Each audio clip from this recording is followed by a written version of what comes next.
नमस्कार, मराठी रेसिपीमध्ये तुमचं परत एकदा खूप खूप स्वागत आहे। आज आपण मटका कुल्फी बनवतोय। तर यासाठी मिक्सरच्या भांड्यामध्ये मी अर्धा कप साखर घातली आहे। यामध्ये 7 ते 8 काजू आणि 7 ते 8 बदाम घालायचे आहेत। फ्लेवरसाठी वेलदोडे घालायचे आहेत। वेलदोडे इथे मी सोलून घातलेत। हे सर्व आपल्याला मिक्सरला बारीक वाटून घ्यायचं आहे।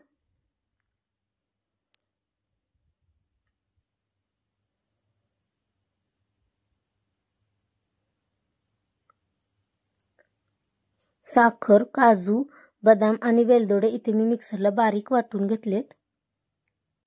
आता एका भांड्यामध्ये मी इथे क्रीम घेतली आहे। क्रीम तुम्ही कोणत्याही कंपनीची घेतली तरी सुद्धा चालेल। फक्त ती घेते वेळी एकदम थंड पाहिजे। बाजारातून क्रीम घेऊन आल्यानंतर कमीत कमी 1 तासभर तरी फ्रीज मध्ये ठेवायची आणि यानंतरच आपल्याला ही क्रीम वापरासाठी घ्यायची। आता ही क्रीम आपल्याला फेटून घ्यायची। यासाठी अशा पद्धतीच्या व्हिस्कच्या मदतीने सुद्धा क्रीम फेटू शकता, पण यासाठी थोडा जास्त वेळ लागतो, म्हणून मी ते इलेक्ट्रिक बीटरच्या मदतीने ही क्रीम फेटून घेते। क्रीम 1-2 मिनिट मी फेटून घेतली। आता यामध्ये आपण ही साखर बारीक करून ठेवलेली ती घालायची। सुरुवातीला अर्धी साखर यामध्ये मी घालणार आहे आणि हे आपण 5 ते 6 मिनिट व्यवस्थित असं फेटून घ्यायचे। अगदी सोपी रेसिपी आहे। अशा पद्धतीचं आईस्क्रीम तुम्ही घरी बनवलं तर मार्केटमधून कधीच आईस्क्रीम विकत नाही आणणार। आता ही क्रीम मी आणखी एकदा फेटून घेते।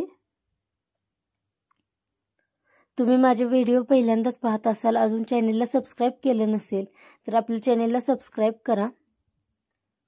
त्याचबरोबर पुढे जे बेल आयकॉन आहे तिथे सुद्धा क्लिक करा। यामुळे मी ज्या नवीन नवीन रेसिपी अपलोड करते याची नोटिफिकेशन तुम्हाला मिळत राहील।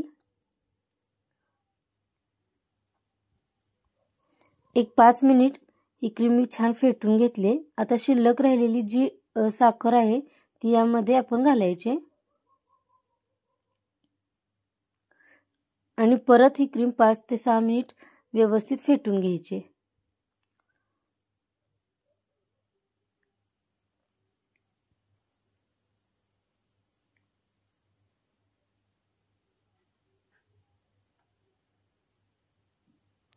क्रीम इथे आता व्यवस्थित फेटून झाली।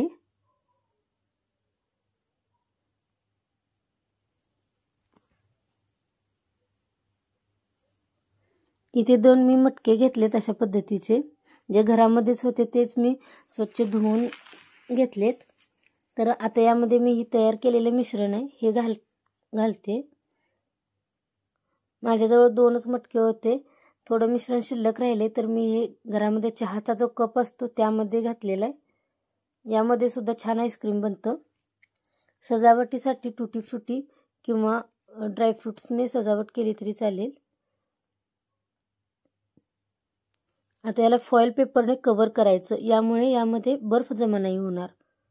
जर असंच मटके आपण ठेवले फ्रीजमध्ये तर यावरती आईस्क्रीमच्या वरती बर्फ जमा होईल, तो होऊ नये यासाठी याला आपण फॉइल पेपरने किंवा फॉइल पेपर नसेल तर प्लास्टिकचा जो कागद असतो त्याने कव्हर करायचं, रबर लावायचा, यामुळे बाहेरची हवा यामध्ये जाणार नाही आणि कमीत कमी 7-8 तास तरी फ्रीजमध्ये हे ठेवायचं आहे। मी हे रात्रभरासाठी फ्रीजमध्ये ठेवले। दुसऱ्या दिवशी हे मी आईस्क्रीम दाखवते आहे। एकदम छान पद्धतीने आईस्क्रीम बनले।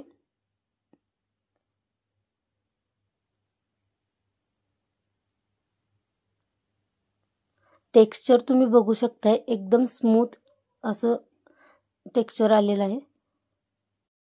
स्वादिष्ट मटका कुल्फी आपली इथं तयार झालेली आहे।